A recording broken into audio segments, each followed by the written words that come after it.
Hello friends, welcome to pro talent and I am Nitin Parmar. My dear students, आप सबका स्वागत है इस पर्टिकुलर महत्वपूर्ण वीडियो के अंदर। दोस्तों, अगर आप 100 प्लस अगेन से मार्क्स लाना चाहते हैं क्लैट के अंदर, जो आपको टॉप 100 में लेकर जाएगा, तो आप ऐसी कुछ चीज़ें ज़रूर करेंगे जो मैं यहाँ पे बताऊँगा। देखने में मैं पहली बार जब आपको वो पॉइंट बताऊँगा तो बहुत सिंपल सा होगा, पर वो पॉइंट इतना डीप है, ठीक है, कि उन पॉइंट के बारे में सब लोगों ने थोड़ी थोड़ी बातें ज़रूर करी होगी, पर जो मैं आपके साथ बात करूँगा ऐसा मेरा मानना है किसी ने आपसे बात नहीं करी होगी। तो दोस्तों, इस वीडियो को अच्छे से देखिएगा। This is going to be a game changer for you for tomorrow. दोस्तों, मैं आपके सामने क्या लेकर आया हूँ? Exam day system of toppers. Toppers का सोचने का सिस्टम क्या होता है एग्जाम के दिन, वो मैं आपके साथ बात करूँगा। क्या बात करने वाला हूं? एग्जाम के दिन जब एग्जाम का पेपर कोई लिख रहा है, उस समय पे उस बंदे का सिस्टम क्या होता है, वो मैं आपके साथ बात करूंगा। दोस्तों, ये समझिए कि एग्जाम के अंदर जो टॉपर होता है वो अपॉर्चुनिटीज क्रिएट करता है। How can you create opportunities? दोस्तों, you can create opportunities in a very simple way. You read your passages in a very careful way. You read your questions in a careful way. You read your options in a careful way. That's it. बहुत simple सी बात है। पर हम में से बहुत सारे ऐसे बच्चे जो ऑब्वियसली टॉपर नहीं बनने वाले हैं, ठीक है ना, जो टॉपर नहीं बनने वाले हैं, वो उन लोगों का पढ़ाई कैसा है कि कैसे भी करके मैं पैराग्राफ कंप्लीट कर दूं, फिर मैं क्वेश्चन पे आ जाऊं और क्वेश्चन के मैं आंसर दे दूं, गोले भर दूं, आगे निकल जाऊं। ठीक है भाई साहब, ऐसा नहीं होता है। ठीक है, you have to understand that when you are reading your passages, it is creating opportunities for you to get all 5 questions right. ठीक है, when you are reading passages in a careful way, it is helping you to get great scores. दोस्तों, इस चीज पे ध्यान दीजिए। Toppers उस दिन एग्जाम में बहुत डिसिप्लिन्ड वे में पैराग्राफ पढ़ते हैं। ठीक है, वो चीज़ों को जल्दबाजी में नहीं भागते हैं। उनको पता है कि भैया उनको ये जो पैसेजेस पढ़ेंगे ना, उनमें कोने कोने वाली जो चीज़ें देके रखी है, वही तो अपॉर्चुनिटी क्रिएट करती है मार्क्स लाने में, और वही मार्क्स उनको एग्जाम में जाने में मदद करता है। So that's the first thing. Second number, read your questions and options carefully. Toppers read questions carefully, they read options carefully. ठीक है, now what happens, you can say with respect to this exam CLAT, जहाँ पे questions के अंदर कभी negative word डाल दिया, which of the following is true except, है ना, which of the following is not correct as per the author except, है ना, तो वहाँ पे आप समझ सकते हैं कि ज़्यादातर लोग थोड़ी हड़बड़ाहटी में रहते हैं। ठीक है दोस्तों, आप अगर हड़बड़ाहटी में रहते हो, ठीक है, तो ये पक्का है कि आप ऐसी गलतियां कर लोगे। और अगर आप हड़बड़ाहटी में नहीं रहते हो, स्पीड में काम, मतलब एक रिजनेबल लेवल की स्पीड, कंसंट्रेशन के साथ अगर आप काम करते हो, तो आप सही में पढ़ भी पाओगे और आंसर दे भी पाओगे। ऑप्शंस के अंदर जो सिनोनिम यूज करे हैं उसके ऊपर बिल्कुल ये लोग ध्यान देते हैं। ठीक है, they also focus on the question stems like except, not, what is the main idea, what is an assumption. ठीक है, so what do this people do? They read a passage, they take a pause in their mind that exactly paragraph में क्या बात हो रही होगी, वो उन्होंने अपने शब्दों में पैराफ्रेज किया, फिर क्वेश्चन पढ़ा, क्वेश्चन पढ़ने के बाद उसके ऊपर थोड़ा सा पॉज लिया, मन में प्रोसेस डेवलप करा कि इस क्वेश्चन को कैसे अटैक करें before looking at the options, and then you can say when they are answering a question, उनके मन में आंसर होता है। ठीक है, अगर आपको किसी ने बताया कि दोस्त एलिमिनेट करके आंसर दो, तो मेरा ऐसा मानना है कि वो एलिमिनेशन वाला जो टेक्निक है वो बहुत लिमिटेड जगह पे काम करता है।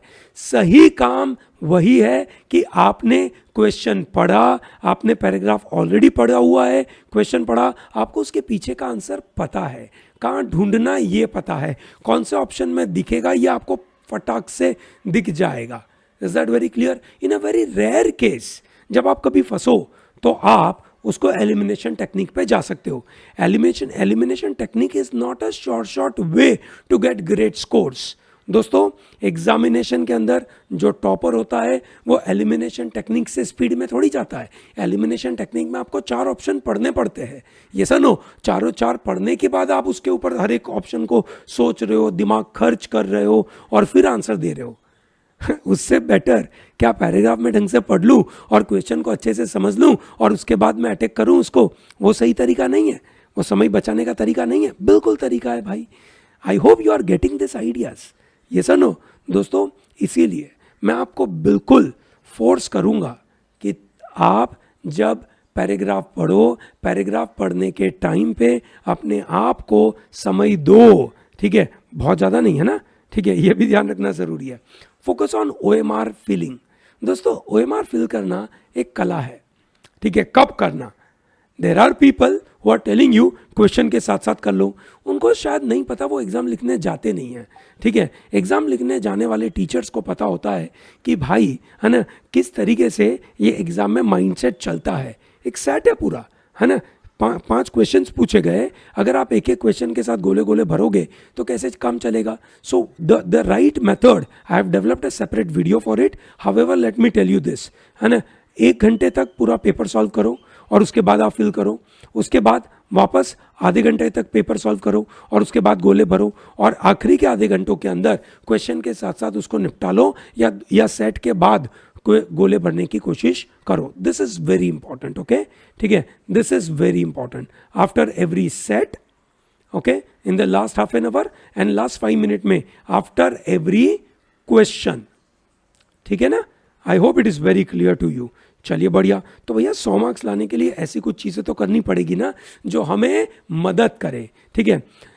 आप एग्जाम में परफेक्ट नहीं हो सकते हो, इसका भी ख्याल रखें। हावेवर अगर आपको 100 के ऊपर मार्क्स लाने हैं, ठीक है, तो आपका अटेम्प्ट होना पड़ेगा 130 140 के आजू बाजू, और उसमें से आपकी एक्यूरेसी होनी पड़ेगी 80% 85%। आप चेक कर सकते हो आपके प्रीवियस कुछ मॉक्स के अंदर, पिछले 5 मॉक में, पिछले 10 मॉक में आपकी एक्यूरेसी इतनी ज़्यादा नहीं है, ठीक है, 70-75% है, ठीक है। विच मीन्स आपको ये समझना ज़रूरी है कि आप एग्ज़ाम में शायद परफेक्ट नहीं हो, ठीक है, and you may require to leave couple of questions और 1 question in the given set. ये बड़ा माइंड सेट का प्रॉब्लम रहता है हमारे मन में कि अगर मैंने पूरा टाइम दिया है पूरे पैराग्राफ को पढ़ने के लिए तो मैं 5 के 5 क्वेश्चन करूं। ये अर्ज होना बहुत ज़रूरी है, पर वो अर्ज अगर आपको रोक दे आगे बढ़ने से, वो अर्ज आपको नुकसान करती है, तो भैया वो सही तरीका नहीं है। आई होप यू अंडरस्टैंड दिस, ये सर नो। वो अर्ज ज़रूरी है कि मैं 5 के 5 क्वेश्चंस अटेम्प्ट करूं, पर कोई कारण से एक क्वेश्चन जो आपके लिए बहुत भारी है, ठीक है, आपको उसके बारे में बहुत सोचना पड़ रहा है, क्यों भैया मैं उसके पीछे भागूं, है ना, मैं क्या उसको छोड़ ना दूं। छोड़ देना चाहिए भाई, है ना। ऐसा दिल मत लगाओ, प्यार मत डेवलप करो उसके साथ, है ना। बहुत टफ क्वेश्चन तुमने सॉल्व कर दिया तो तुम्हें कोई गोल्ड मेडल मिलने वाला नहीं है ना। So let's not worry about it, ठीक है। एक क्वेश्चन के पीछे प्लीज मत पड़े रहना, ठीक है। That is very crucial, okay, that is very crucial. Another important point, ठीक है, another important point that you have a chance to leave a question or possibly you have a chance to leave a set as well. Out of total 30 sets are being asked in the examination, 30 set में से आप कितने करेंगे। Anything अगर आपको चाहिए 130 140 के आजू बाजू, so then you are attempting 25 से 26 सेट्स करोगे। अगर आप इतना अटेम्प्ट करना चाहते हो तो that's what you have to work on. बहुत ही सिंपल सा गणित है, ये सुनो। तो आपको अगर 4 या 5 सेट छोड़ने हैं तो बेधड़क बेझिझक छोड़िए, कोई डरिए मत, है ना, कोई डरिए मत, ये ध्यान रखना। And you can possible leave a question as well, ठीक है। And have a proper sectional plan. Freeze कर दीजिए अपने दिमाग में कि मेरे पास पहला सेक्शन कब डालूंगा, कितने क्वेश्चंस करूंगा उसके अंदर और कैसे आगे बढ़ूंगा। मैंने इसके लिए अलग से आपके लिए वीडियो बनाया है, ठीक है। पर दोस्तों ये बड़ा इंपॉर्टेंट पार्ट है ना, ठीक है। आपके लिए ये बड़ा इंपॉर्टेंट पार्ट है कि आपको ये ध्यान रखना है कि किस तरीके से मुझे आगे बढ़ना है। It all depends on the paper as well. You get a paper and you don't start a paper, just spend 2 minutes to look at the entire paper. सब पेजेस अच्छे से देख लीजिए। सबसे पहला कारण पेजेस इसलिए देखना ज़रूरी है कि कहीं पे कैन से फटा हुआ पेपर तो नहीं है, कहीं नॉन प्रिंटेड आइटम तो नहीं आई है आपके पास, गलती से आपके पास गलत पेपर आ गया और मिडल ऑफ द एग्जाम में आप अगर चेंज करने का बोलोगे it will be too late, okay. So पहले तो पूरा पेपर देख लीजिए कि सब बराबर है कि नहीं, नंबर 1। नंबर 2, साथ साथ में दिमाग में ये भी नोट करिए कि भैया क्या दिया है पेपर में, ये सनो मैं कहाँ से चालू करूँ, कौन सा चीज़ लंबा दिख रहा है, कौन सा चीज़ इजी दिख रहा है, और फिर आप अपना सेक्शनल प्लान अप्लाई करेंगे। कोई कारण से अगर आपको पेपर मिल गया लाइक एलेट ने बड़ा शौक दिया ना लोगों को, आपको भी शौक लगा होगा, और अगर आप उस शौक में से उभरे नहीं विदिन 2 आवर, ठीक है, तो भैया भगवान तुम्हारा मालिक है। तुम्हें समझना पड़ेगा कि एग्जाम तुम इतनी तैयारी करके गए हो, तुम्हें इतना सारा ट्रेनिंग देके रखा हुआ है, और उसके बाद एग्जाम के दिन तुम्हें अपने जलवे दिखाने हैं। तुम्हें एग्जाम के दिन कोई भी छोटी छोटी चीज़ों की वजह से तुम डर जाओ, एक ऐसे हार मान लो, तुम कंफ्यूज हो जाओ, उसके लिए इतनी मेहनत थोड़ी करवाई है। तुम्हें वहां पे एक ऐसे लोगों के सामने बड़ा स्कोर दिखाने के लिए भेजा है भाई, ठीक है, तो दिखाओ ना, तुम तगड़ी मेहनत आपकी दिखाओ, शो करो कि तुम्हारे अंदर दम है, तुम्हारे अंदर वो कैपेबिलिटी है कि तुम इतना बड़ा स्कोर लेके आ सकते हो, ठीक है ना। तो दोस्तों ये ध्यान रहे कि आपके पास प्लान तो होना चाहिए, पर फिर प्लान बी भी होना चाहिए, ठीक है। प्लान भी ऐसा नहीं होना चाहिए कि अब तो क्या ही होगा, है ना, ठीक है, चलो जो हो सकता है वो ट्राई मार लेते हैं। नहीं नहीं नहीं नहीं नहीं, सोचो, 2 मिनट रुक जाओ, 1 मिनट का पॉज लो, समझो मैं इसके अंदर अटैक कैसे करूं।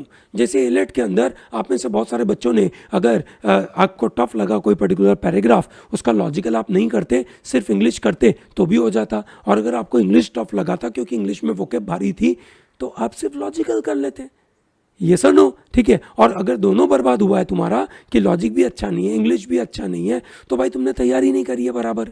That is what you should realise, बराबर ना, ठीक है। तो दोस्तों एग्जाम के अंदर ये अपने दिमाग में ड्यूअल थॉट मत लाना। अपने एग्जाम में क्वेश्चन आएगा, खटाक से आंसर आना चाहिए, ठीक है। अगर आपने बराबर पैराग्राफ पढ़ा है और उसके बावजूद अगर 2 ऑप्शन में डाउट है, गोला भरो, आगे बढ़ो, ये सुनो। और अगर आपको कुछ भी रास्ता नहीं दिख रहा है, बिल्कुल छोड़ दो क्वेश्चन को, ये सुनो, मैंने एक अलग से वीडियो बना के रखा है आपके लिए, तुक्के कैसे मारे, ठीक है, प्लीज़ उस वीडियो को भी देखिएगा। That is going to be game changer.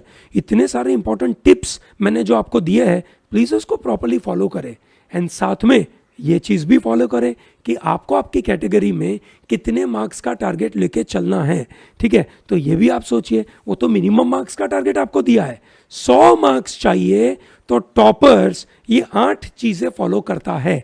तो क्या आप ये 8 चीज़ें फॉलो करते हैं क्या, बताइए कमेंट बॉक्स में। और साथ में मुझे ये कमिटमेंट भी दीजिए कि yes sir, I am going to make opportunities tomorrow. I'll be reading passage in a great way so that I can create opportunities. I will understand a question in a nice way so that I can create lot of opportunities. दोस्तों ये opportunities create करना आपके हाथ में है कल, ध्यान रखिएगा, इसको अच्छे से करिएगा, ठीक है। मेरी उम्मीदें तुम लोगों के साथ है। मैं चाहता हूं कि आप टॉपर बने, मैं चाहता हूं कि आप 100 के ऊपर स्कोर लाए, मैं चाहता हूं कि आप मुझे अच्छा सा रैंक दिलाए, एंड बस यही मनोकामना के साथ मैं आप सब लोगों को ऑल द बेस्ट विश करता हूं। और ये जो मैंने जितने भी पॉइंट लिखे उसके बारे में मनन करें, उसको अप्लाई करने की कोशिश करें। All the best.